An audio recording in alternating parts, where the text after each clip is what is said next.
A lot's going on. I mean, I'm looking at a computer screen right now in front of me because as we sit here, what time is it? Is it 7:02 Central Time on this Thursday evening? We've got a lot going on, and we're trying to stay on top of it all. Got a lot of people here at 24/7 chasing a lot of different tails, trying to keep us ahead of this. So here's what we know.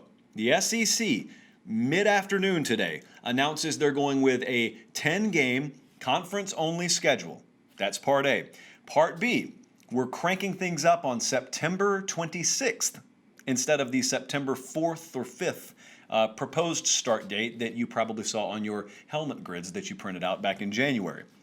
There will be bye weeks, according to Commissioner Greg Sankey this afternoon, that will be spread over 3 weeks somewhere in the middle of the season. So in other words, there's not going to be this 1 week where everybody's off until, of course, December 12th.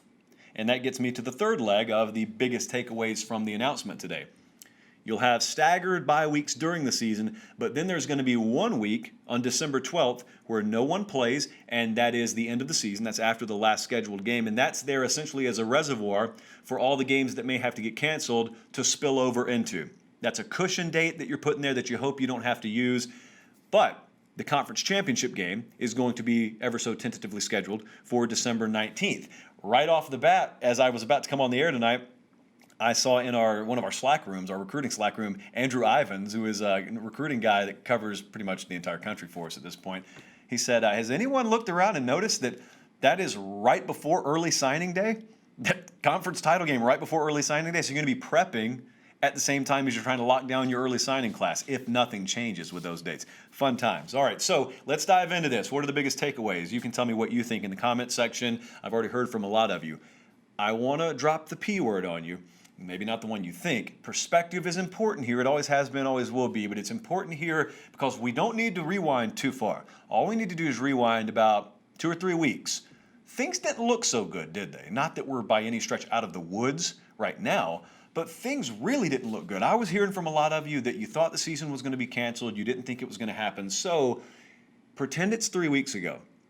If I were to tell you 3 weeks ago that we're going to fast forward 3 weeks later and we're going to have schedules being released, at the very least it would have made you feel a little warm and fuzzy inside. So just keep that in mind. Let's work off that sentiment and let's work off a warm and fuzzy feeling instead of an ever pessimistic feeling. Biggest questions here. Is the delay smart? There are two schools of thought. Don't really even know which one I reside in. That's why I'm not being paid to make the decisions. But you got some conferences that are going to try and start on time or maybe a week later, like the ACC. And then you got the SEC. It was very clear that the room was divided on when they wanted to start. I've heard a couple, maybe 3 programs drug their feet on the start date more than others. And eventually, September 26th was just the compromise. One school of thought on this is, okay, well, this lets us have other leagues start and maybe pro sports, pro football starts, and so we can learn from any mistakes they make, and then we can be all the wiser when we eventually do crank things up. Of course, the second school of thought is it's largely thought that some games are going to be canceled. Like it's a very, very thin line. You're going to have to what is it called? Thread a pretty small needle. There you go. To get all these games off as scheduled. The later you start, the less wiggle room you give yourself. You're telling me that we have one bye week and then one universal bye week before the conference championship game. Is that going to be enough? You can't know the answers to these, but obviously the path that they've gone with in the SEC leaves very little wiggle room. 2 added conference games. This is the biggest talking point. This is something that's not sorted out yet. So in summary, if you missed it earlier today, the league, the SEC announces 10 conference games. That is the schedule. Now, you play 8 of them every year. Whether you think it should be 9 or 10, whatever the case may be. You play 8 every year. Obviously, 10 means we're adding 2 more conference games on. Where are they coming from? Presumably not in your division. I don't think Florida's playing Georgia twice. So it stands to reason you're going to play 4 teams from over on the other side of the river. Unless you're Missouri and you already live on the wrong side of the river and you're in the SEC East. But how are you going to decide those other 2 cross-division games? This has been a point of significant consternation over the past 48 hours since there have been some proposals floated out there. And listen, it's not just the past 48 hours.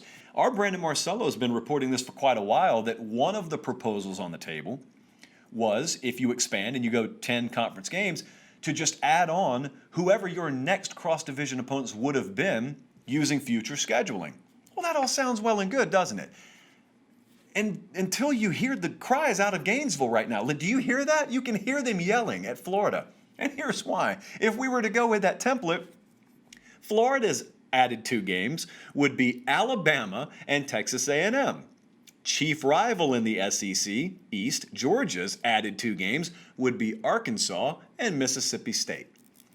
That is a recipe for Florida to beat Georgia and still lose the East. That's probably how that would end up, knowing how this works out like I have seen it work out in the past. So Florida has a problem with that for obvious reasons. So our Brandon Marcello again comes to the table late this afternoon and reports that the SEC, sources out of the league office, are saying that the scheduling is done and the dates are done. It's just they've got to vote on which of the models they're going to go with. So this is what's happening. There's a computer somewhere in Birmingham, and it's probably just got an Excel spreadsheet open on it, and it's got 3 or 4 different options, option A, B, C, and D.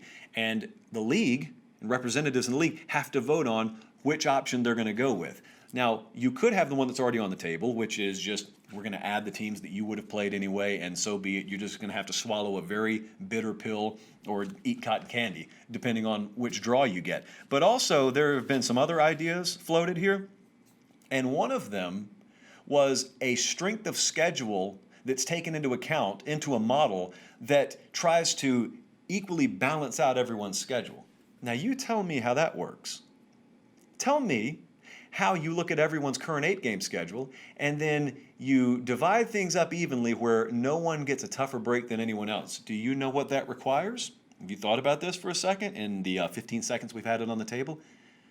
That means that someone in the league office is tasked with ranking their teams, not based on a win-loss record like they do at the end of the year.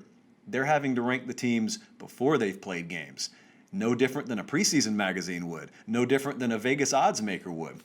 Natural question for me is, who's given that responsibility? Who is power ranking SEC teams in the SEC league office? Isn't that fun to speculate wildly about, because we'd probably never know. Now, those are the 2 schools of thought about, and there are more than 2 models, mind you. There could be 3 or more. In fact, Brandon Marcello reporting there are more than 3 models out there, 3 options for the SEC schedule. So we'll see which one they settle on. Could happen any minute. Could wait till early next week to happen. We really don't know. But the Arkansas athletic director this afternoon saying that Mark Womack, who is an SEC kind of an SEC admin type guy, he's going to be the one tasked with providing that schedule. So if you're sending prayers up this evening, send one up for Mr. Womack in the SEC league office. I had a suggestion that, of course, is not going to be followed through on because no one ever listens to my ideas and someone would have a problem with it, but it would do big numbers in the television world. If you don't want to yell at the schedule maker and blame him, and no one wants to just use what would have happened anyway over the next couple of years, we can always go the lottery route. You can put a bunch of ping pong balls in there, and if things don't go your way, you can just blame the balls.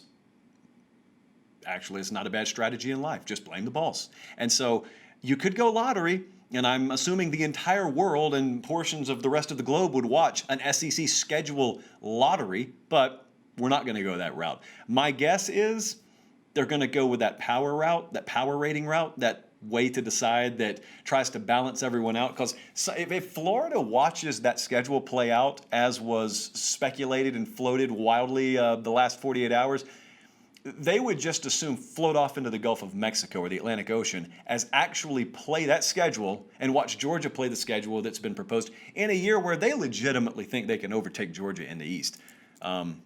Trash was the most commonly used adjective to describe that by our Florida fans in the inbox, and I understand it. However, let's just again, before we move on here, let's take time and pause and realize at least in late July, early August, we are talking about the schedule and how it should be formatted instead of what the schedule would have looked like if we had a season. So every finger remains crossed that we will have a season.